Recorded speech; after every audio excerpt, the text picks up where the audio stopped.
In example 3, we are again asked to find the slope of the line given to us on the graph.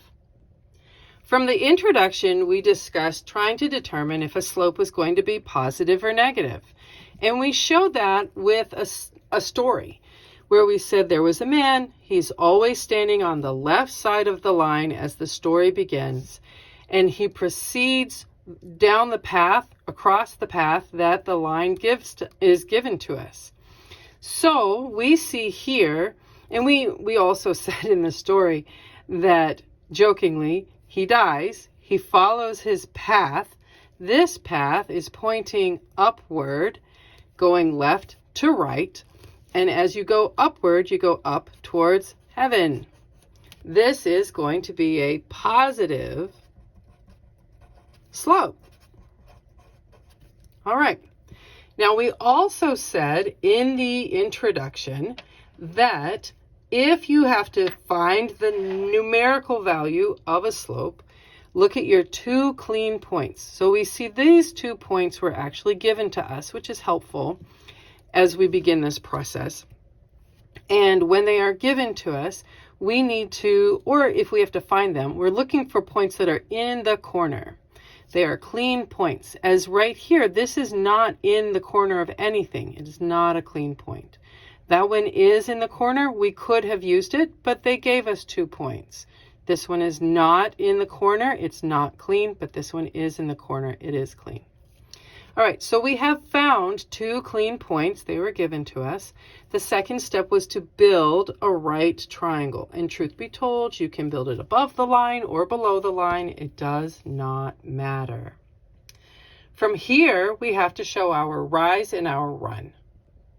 So the rise is always a vertical up-down movement. The run is always a side-to-side flat movement. And we saw in the introduction that as long as the scale of your X and Y axes are the same, and they are 1, 2, 3, 4, 5, 1, 2, 3, 4, 5, then we can quite literally count the boxes. So here for our rise, we see that we rose 2 boxes. And our run goes across 4 boxes. So we build a tiny little fraction where it's rise over the run, rise divided by the run. Our rise was 2 units. Our run was 4 units. This is a positive slope.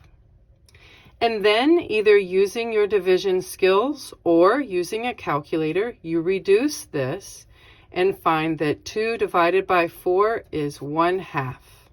And it is a positive slope. This is a positive 1/2.